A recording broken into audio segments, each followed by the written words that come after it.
Living with a Toyota Fortuner over several years is less about moments of excitement and more about a steady sense of assurance.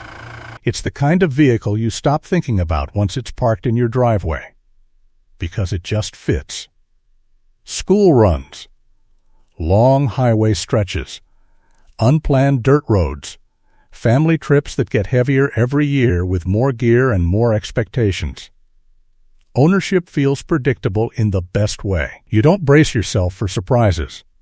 You assume it will start, carry the load, and come back without drama. That long-term confidence is really the Fortuner's core value, and the 2026 version doesn't try to reinvent that idea. Instead, it refines it. Over time, you notice how the vehicle settles into your routine rather than demanding attention. Maintenance rhythms feel familiar. Running costs are understandable. Nothing about it feels fragile or over-designed. This is a vehicle built around the assumption that you'll keep it longer than you originally planned. Design-wise, the Fortuner still communicates solidity before anything else. In silver especially, it leans into a restrained, almost utilitarian confidence.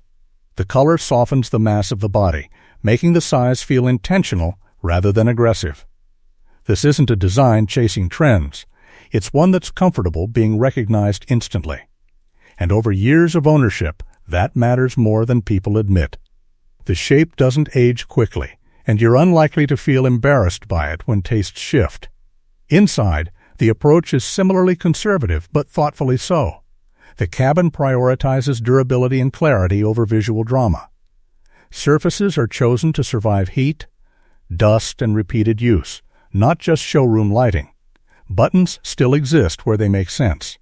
Screens are there to support daily tasks, not dominate the experience. That balance reduces cognitive load over time.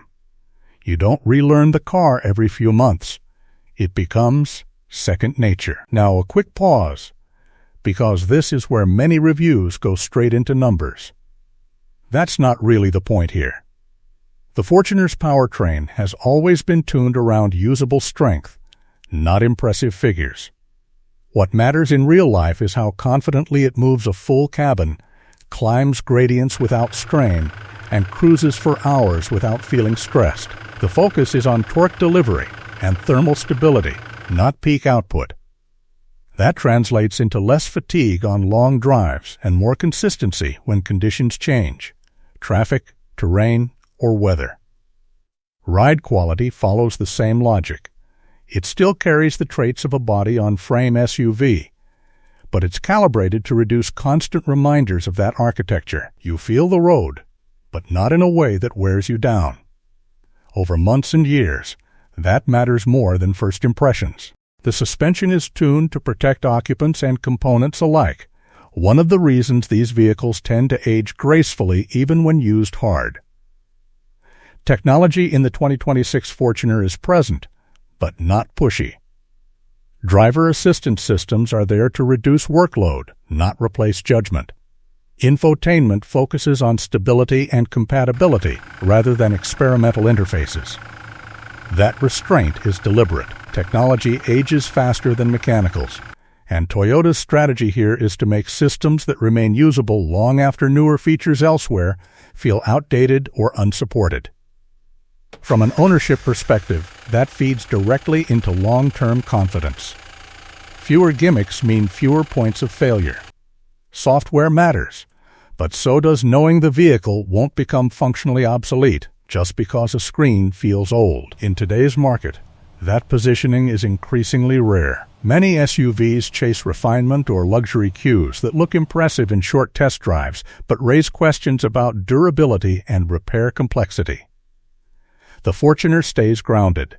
It balances comfort and capability in a way that favors people who actually use their vehicles across different environments, not just different moods. So who is this really for?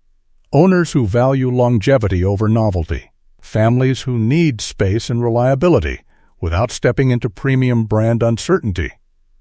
Professionals who want a single vehicle that can handle work, travel, and personal life without switching roles. It's not for drivers chasing sharp handling or cutting-edge digital experiences. It's for people who see a vehicle as infrastructure rather than entertainment. And one last point, because it matters more than it sounds. Future readiness, in the Fortuner's case, isn't about radical transformation. It's about continuity, emissions compliance, incremental efficiency improvements, smarter safety systems, all integrated without disrupting the core identity. In the end, the 2026 Toyota Fortuner represents a kind of automotive patience. It's designed to make sense not just today, but 5 or 10 years from now, when reliability and familiarity start to matter more than features you once thought you needed. And for the right owner, that quiet confidence is exactly the point.